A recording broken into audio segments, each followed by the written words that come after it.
Chip, are you ready? Yeah. I'm John Valentino with John and Bob's, and I'm here with Chip, who likes to make videos with me, and with Mike Braun, and he's a consulting Rosarian, and we're going to use his consulting Rosarian knowledge today to do a demo for us on rose pruning. But before we do that, I wanted to ask you a couple of questions. I noticed you've been using our product for about 5 years now, Yes, and sir. what you've been using is Blend, which Correct. is a combination of our Optimize, our Nourish Biosol, and our Maximize.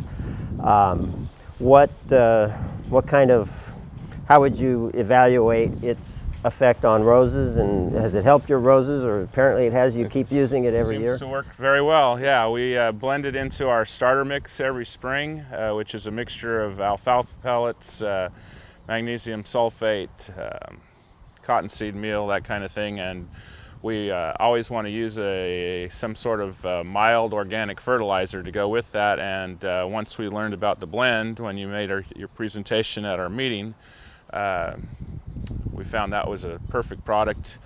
Once you had the blend, actually we started out buying all three products individually and mixing them, and then when you came out with the blend, that was much easier, because then we didn't have to figure out the ratios. You just pour it into the rest of the mix, and it mixes well. It's got the good particle size that mixes well with the other ingredients, and then I just spread it around here after I'm done pruning at the beginning of the season, and then I'll use some of it again in the fall before the fall rose shows start. Soil health is key to health of roses, and I know roses are susceptible to some things you were telling me about. Mildew. Some of the, like mildew problems, which we might have in a year like this with a lot of rain. Have you noticed roses that are healthy a connection between what we hope is improved soil health and the health of your roses? Yeah, we don't. I have very few problems with the roses. The soil seems to maintain everything well. We have lots of worms. Excellent. That's what we want. Yeah, we like lots of worms. So anytime you're digging in the yard, you're going to have worms coming up out of the ground. And we use the blend actually on the lawn too. So everything's getting the blend. It's just the straight blend on the lawn, not with the other things we use for the roses. Yeah. So the whole yard is benefiting from your product. Now you have over 300 roses here in your own in my garden. Own little enclave. And you've labeled every single one of them. Yeah, I show roses and I judge roses, so we got to have names when we exhibit. And I mean, I'm pretty good at remembering what every rose is, but sometimes I forget, so it's good to have a label. So we've decided to have you prune and describe how you're pruning a tree rose, because we don't have to bend down then. Right, they're the easiest to prune because they're right up there where you don't have to do any bending. So when you prune this Bewitched for us, which you're about to start, are you focused on maximizing number of blooms or size of the blooms? Or more size of the bloom. So I will prune more off than maybe some people would, so that it will focus more energy into fewer blooms. And then will you show any of these roses? Yeah, possibly. Yeah, it just depends if I have the one that looks good on the right day. Okay, so go ahead and get started, and I'll let you take over and show us how you properly prune a rose. Okay, well this is Bewitched, and it's a hybrid tea. It's a beautiful pink rose. It's been around a long time. Bewitched has probably been hybridized over 20 years, I would guess. The goal when we are pruning roses is to open up the center of the rose so that the sunshine can get to the central part of the rose, which can allow for new growth from the base. And so the goal will be to clean out the center and have everything growing away from the center. So when you're pruning roses, you need good pruners, good diagonal set of pruners. Sometimes you're going to need some that are a little bigger. Sometimes you need a saw, which we have right over here, in case there's some old dead wood that needs to come off the center, so one of these comes in handy for that. Obviously roses have thorns or prickles, so you're going to want gloves and long sleeves, because you're going to end up getting bloody if you don't. It's also a good idea to have a tetanus shot if you have a lot of pruning to do and you work in your yard a lot. Every 10 years you need to get a tetanus booster. And from there, we'll just get started. So like I said, we're going to try to clear away the center so we get some sunshine. into the center of the rose, and we're going to prune back these branches so that we have a bud eye that's pointing away from the center, and that will be where the new growth is. And luckily, we had so much rain this year and we're kind of late in the season. We've already got stuff growing on the roses, so it's going to be pretty easy to find bud eyes because they're already bulging. So we'll start right here. We're going to prune right here. There's a bud eye right here. We're going to go about a 1/4 inch above it and cut the old wood off at a 45-degree angle. And we're going to keep going around the rows and doing that. Actually, this one is going to come off because it's not really helping us and it's in a bad place. And we're going to we're going to just leave that one alone the way it is and take off that old dead wood there. Okay, over here, let's go out this way so you can get a better picture. So that's a bud eye right there.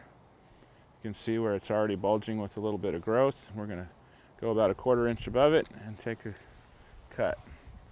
This one over here is good. We're just going to take that old dead wood off of the top there. On the inside here, we've got some stuff that's growing towards the center, so I'm cutting that off. Sometimes you gotta use some imagination to figure out where you want this thing to grow. So we're gonna do that there. And then if you've got these old pieces of dead wood on there, you need to get those off of there because that's a place where disease can start. On a rose, there's gonna be a spot there. We'll leave that there like that.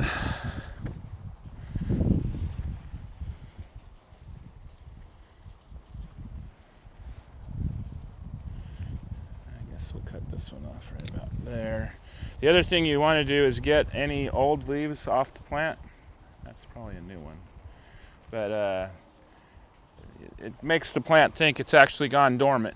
We have such good weather here in the San Joaquin Valley that roses frequently don't really go dormant. And roses need to have at least a little while where they're not growing something. They need some rest. So you pull off the old leaves and that gives them a chance to do some of that. So we'll do that. And there. We'll take that one off because it's growing towards the center.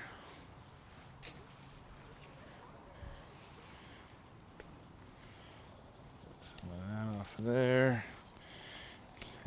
You want to try to get rid of anything that looks small and undersized. Sometimes you have to keep some of it.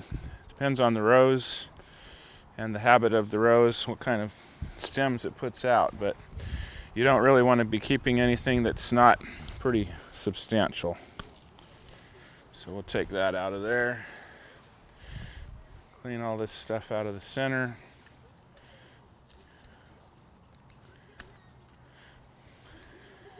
I'll just take these leaves off here and leave this branch on the way it is. There's not much to it. And we'll back this one off some to there.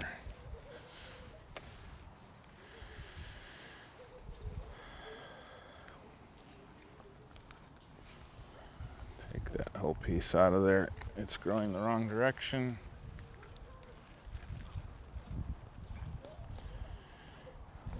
There.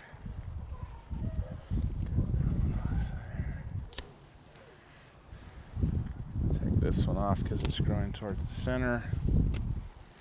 Take those out there.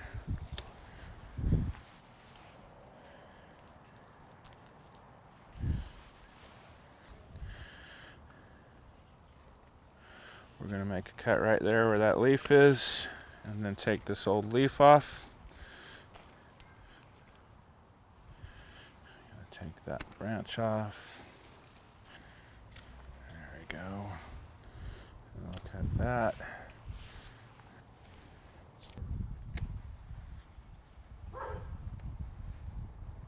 Then when you pull these leaves off, that also clears that space so it can put out new growth at the bud eye. That's probably pretty good.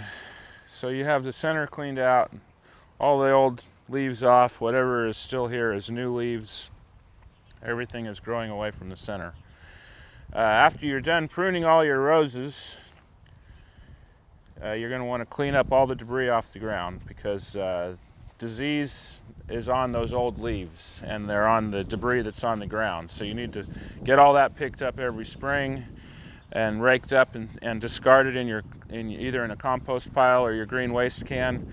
And then you can go back and go with a dormancy spray, and then we wait for the roses to come. Now, some roses, you don't need to spend this much time pruning them. Hybrid teas and grandifloras, some floribundas. It depends on if you're showing roses or if you're just doing your roses for the beauty in the yard. I mean, a lot of shrub roses you can just take a pair of regular shears to and shape them the way you want them, which is a lot faster than what I just did there. So it all depends on what your goals are with your roses, and you can either make it very long and tedious, or you can go very fast. One of your friends that's also a consulting Rosarian, John Shaw, told me that if you didn't want to learn how to prune roses and all you did is you grabbed them in your hands and put the rose together and cut off 2/3 of everything, that's not terrible. Yeah, you'd probably turn out okay with that. So, Mike, you prune this one as a show rose. You want to kind of minimize roses but maximize their size. And what if we want to maximize roses? We're not worried about size. We just want shrubs full of flowers. You would probably leave more of those side branches on that I took off. I took those off to focus more energy into individual branches. But if you want a maximum number of blooms and you're not concerned with size, then leave more of the plant there behind, and you'll get. So you could prune a lot faster if you much faster. And a rose is going to form at the end of every branch, essentially. So they don't grow in the middle usually. They want to be out at the end. Thank you very much. Sure. We appreciate it. Thanks for coming.